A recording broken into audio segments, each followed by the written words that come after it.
You know what we lose sight of, though, is that if you had a race based on who had the most votes, period, they'd be running a different race. So there's no way to say that this is the result you would get in a popular vote race.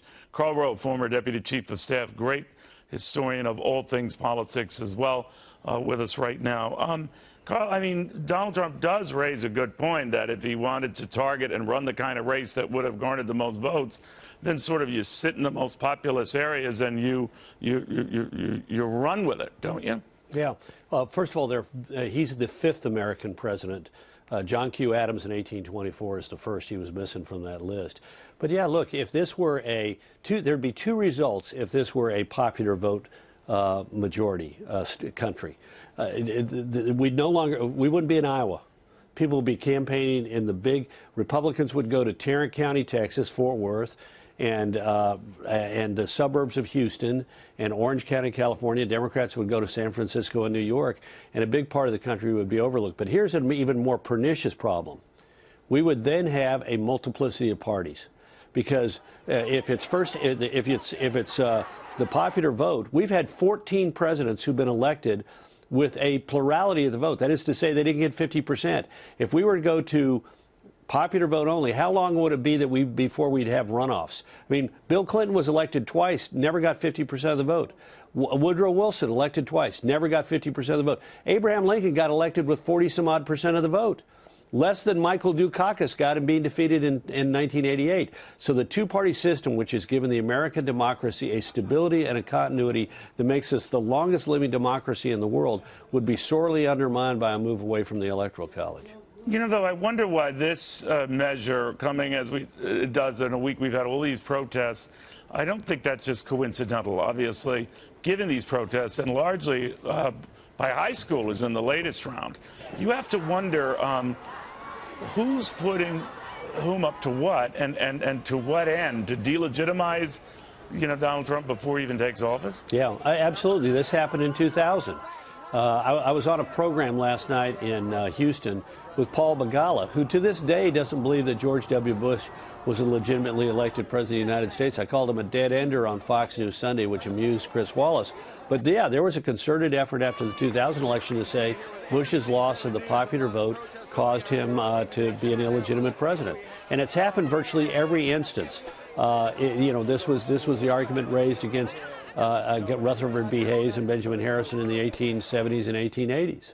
When I'm looking at high schoolers, though, Karl, if you want to skip class, that's one thing and all, but obviously they're being encouraged. Go ahead, leave class, leave the school, go out there, chant, make your views known. If it's about sanctuary cities, it's about protecting illegals, whatever. We're not going to stop you. But I'm thinking they're going one step further. This is all being choreographed. Yeah, well, it may be at a local level because, but we may or may not ever know who is behind it. But look at those signs. I mean, talk about illiteracy. Silence equals violence. No. Violence equals violence. So you're entitled to your opinion, but you're right. Maybe this is a better use of their time would be to have an organized discussion in which all viewpoints are represented in their schools if they want to talk about this topic, rather than just simply being allowed to flow out into the streets and show up in front of the Trump Hotel in Washington, D.C. and shout a lot of ugly slogans and wave around a bunch of stupid signs. I just wonder if it was reversed, Karl. I know you and I have chatted about this. If it was Hillary Clinton won the election and a lot of angry Trump voters, they would have been anarchists. Reading the press, as I have, on these kids and others, they're exercising their free speech. Sure, yeah, look, one would be a group of domestic terrorists and the other are, idealistic young people out exercising their free speech rights, which in a way they are, but you're right. Children from high schools are being allowed to go out and take a day off from school. This is not a snow day, and my suspicion is the D.C. school authorities are not going to be too emphatic about making certain that they make up these days. But, I'm wondering what the fallout is from all of this. If it gets all the media attention and it gets, as we're covering it now, it takes the attention off of what a president-elect Trump is trying to build. You still have to make note of it, though, because to me it just looks like a lot of sore losers. Yeah, look, we have to cover it. It's a news story. People are out in streets and so forth. But you know what it means with regard to the incoming president?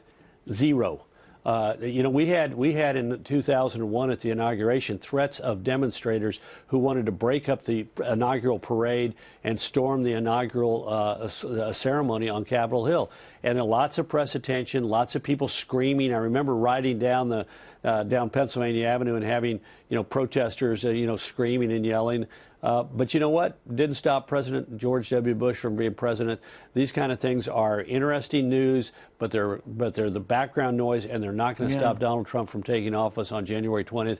He is 100% the president of the United States, just as the 4 people who were elected before him under our constitutionally sanctioned system with a minority of the popular vote and an Electoral College majority have been. And to give President Obama due credit and Hillary Clinton, they were both stressing just that. They were duly elected, and fair and square, he won. But in the meantime, we have Harry Reid on the floor of the Senate. I don't even know what he's saying. I know that he says the most outlandish stuff.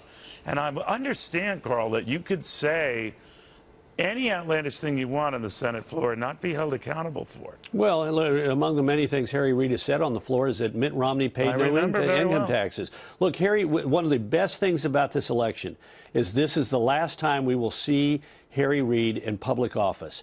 He is he has proven himself to be a despicable human being in his personal conduct in the political arena.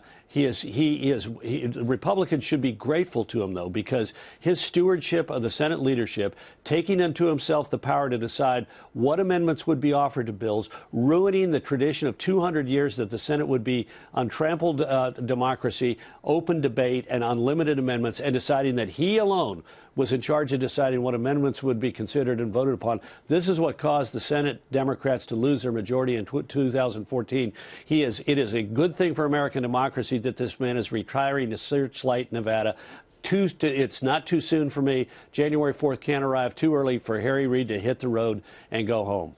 To that point, he's saying that the Klan, the Ku Klux Klan, is celebrating this election. I mean, where does responsibility end here? He served for many years in close concert with Robert Byrd of West Virginia, who was a Ku Klux Klan member, even while he had been in his early days in the Congress. So, you know, Harry Reid is a demagogue. We spend too much time on those high school students. I'd rather, though, go back and talk about them than to talk about this human being. This is a man, I was sitting in the White House, and the Democrats were blocking 5 appellate nominees to the United States Courts of Appeals. And Harry Reid called me and said, you know what? Every one of these 5 people is unfit for office, morally unfit for office.